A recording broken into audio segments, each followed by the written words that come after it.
5, 6.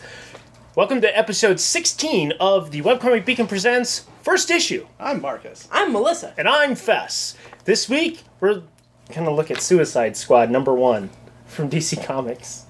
Yes. So, this is one that you're probably going to have heard about. Everybody talking about... Guess who's on the cover?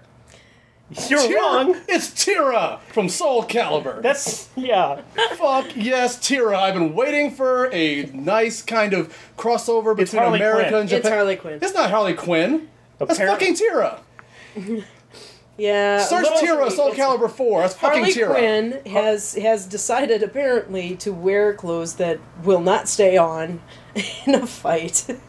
Or at all, I guess. At all. Here's the thing. Harley Quinn was an invention of the Batman animated series. Yes. Oh, yeah.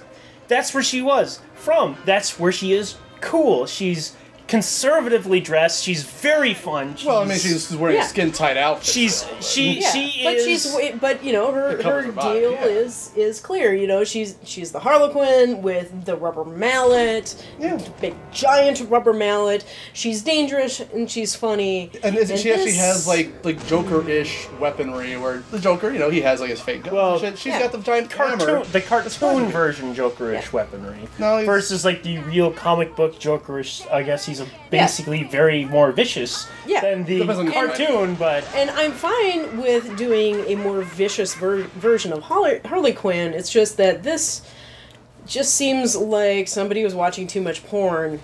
And it's a joke. I mean, it's a really cool looking pinup. If it wasn't Harley Quinn, it's kind of cool. It's stylish. Yes, it's very sexy and everything. But as for Harley Quinn, who is formerly a psychiatrist or psychologist, in her maybe late 20s, most early 30s.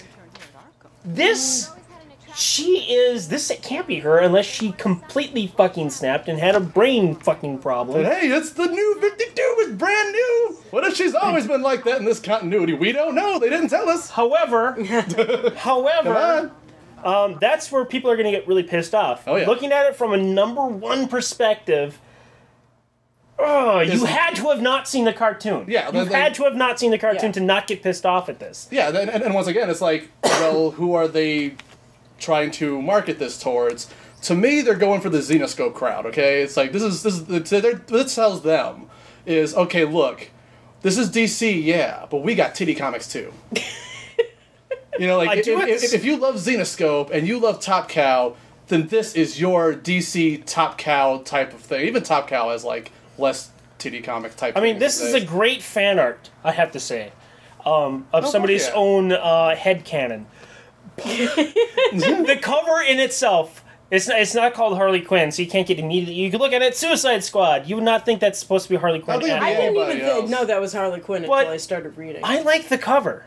It looks good, Really, the greens against the reds, I think there's a really good... This really stands out. Like, this son of a bitch is going to come and murder you. Yeah, you see that fucking shark in the background? That's pretty cool. It's like, it's like, what the hell is that? And so it's a strong piece of artwork. It's just the character design I have issues with. Well, I mean, it's obviously very sexist and very gratuitous. Oh, Christ, yeah. Quite obviously. Like I said, this is which DC's is why I said it's a great fan art to somebody's headcanon. Yeah.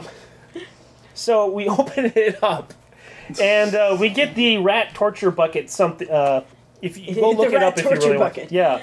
That is my new cover band name. Yes. We get obviously some guys being tortured by some guy in a potato sack. Okay. Looks like they're just torturing people for fun at this point. It's like all the different people on the ones we could see on the cover, plus a few more. And I'm just sort of trying to figure out, okay, what an introduction. This is like this should be the cliffhanger for issue 1 or maybe issue 2. Rat Torture Bucket is my Toad the Wet Sprocket cover band. I just figured it out. Okay, so that's about as interested as we were too. So anyway, we got all of these people that I'm gonna guess are going to be the Suicide Squad, being tortured, and for information of who are you guys? Who's pulling strings? So it's this whole sort of... It's torture. Yeah, there's a lot of torture in this comic. Yeah. There's a good 3/4 of this comic that are torture. And some people like the Saw movies, okay? Yeah. I wasn't one of them, but some people did. Yeah. Apparently they're the ones who need to buy this comic. I mean, it's like we get a Excuse me. I don't mind the little bit of each character gets a little bit of backstory, and I don't have too much of a problem with most of it. I really don't. Yeah, it was pretty decent. We don't get. Then we are introduced to what's supposed to be Harley Quinn, Tira. From her personality of what you can gather in her dialogue, I can see some Harley Quinn in that. In the dialogue. She still behaves like Harley Quinn. That's what's weird about it. Mm-hmm. The thing is that she looks like she's a freaking teen. She's a juggalo. Yes. She has a lot of the personalities there. The visage, the visual is not there at all. The only time she looks like her at all is when it's an extreme close up of her face. Because then you kind of can see it again. Because the art is actually really good, but yeah, that's the only time you really get that character. But once again, like I said, it's the new #1, and now it's a titty comic, and apparently with torture and darn near Sharkman junk. I mean, he's got a weird metal guard. Thank God, because I don't want to see what the fuck anything under that looks like. Oh, maybe not you. I'm sure there's some people out there that will soon make Rule 34. What are those? They can't call them scalies though, because sharks have that different type of skin. Sharks don't have scales. They're not. It's more of a sandpaper. But there is a shark furry crowd. Well, yeah, but they're not furry. They have that shark skin. They kind of lump all together. They're kind of blanketed that. But yes, I know what you're saying. Yeah, I think we're kind of getting off. Scalies are more so for dragons and lizards. Yeah, lizards and shit. So you need a name for it. You can't go without a name. We're gonna stop this fucking review until we come up with a name for people who like shark anthropomorphs. Anthropomorphs, excuse me. Anthropomorphics, yeah. That's the only way we're gonna finish this shit. Leatheries. Okay, so there we go. So anyway, we got these. There's still it's still torture, and then we go into what happened? What happened before this? It turns out that all of them were basically. They were basically used to put together a squad to take out these dangerous missions, and they got bomb things in their neck if they don't listen to what they say. Hence the name Suicide Squad. And it's the Dirty Dozen concept. Or Faction X, or whatever the hell they called it. Mm-hmm. It's a really good concept, actually. So there's some good concepts in here, and then we get pseudo Harley Quinn posing awkwardly in an impossible pose. Swinging a mallet more heavier than herself, likely. And I love the fact that she has a jacket for exactly 2 panels. And it disappears completely inexplicably. Yeah, there is no reason for that. But so you get a little bit of, their mission failed, and now they're caught, and they're being tortured for information. Again, this is whole freaking torturing. Don't give away the ending, because that's spoiler. No, I have to give away part of this ending. No. I have to. No. I gotta think of how I can say it. Ugh. Don't. It pisses me off. That you could just say that. It's it's okay, fine. I'll be my reaction is, really? Really? Really? Yeah. No, they're not going to be doing such and such because you were just fucking torturing them. Exactly. Okay? It's no, stupid. And apparently a particular person who longtime fans have seen before needs a shitload of people dead. How many did you say? 60,000. She needs 60,000 people dead. In this stadium. With no explanation. I mean, say something like, they've all been... all these people are not really people. They've been taken over by the Thing. Clear!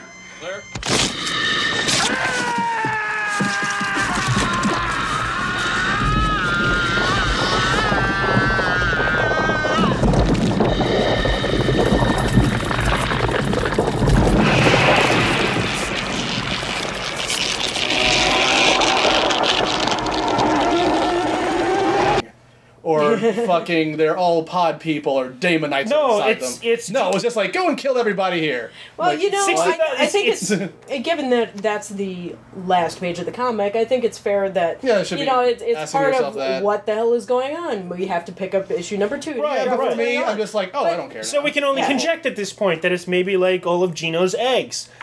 Yeah.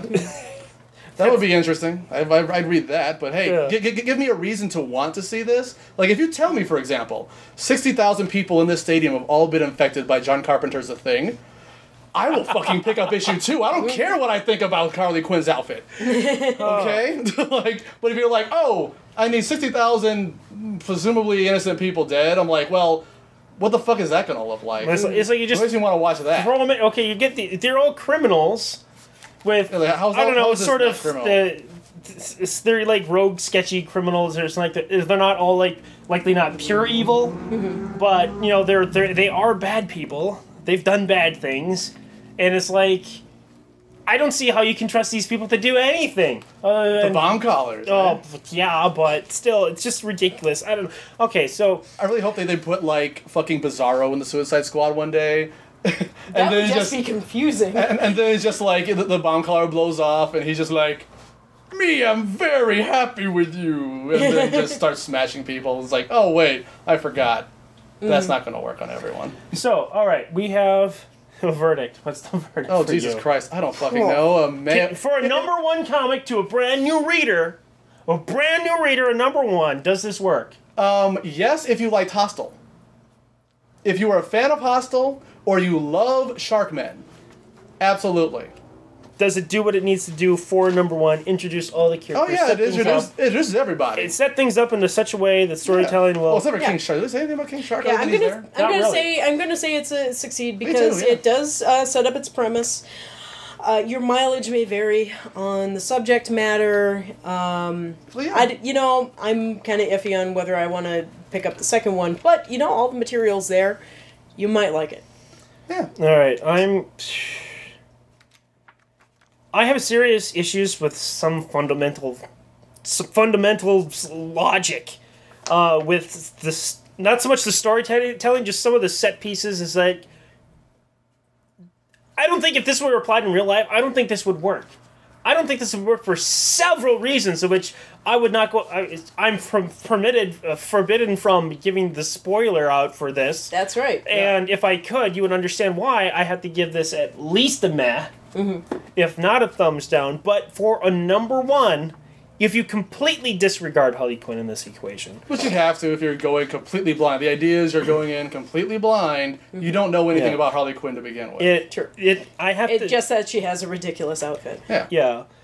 I have to go mad. I have some serious questions of the logic that's being thrown through here. As far as other aspects, it's done well enough. If this is your thing, if you like what this could... I mean, the name says a Suicide Squad. It sounds... It's going to be like one of their more little titles. I think I figured it out, man. Harley Quinn, she's not a juggalo. She's a suicide girl. I think suicide girls have a lot more respect than this. Well, duh, but that's what she's supposed to be. Come on. So anyway, that was Suicide Squad #1 from DC Comics.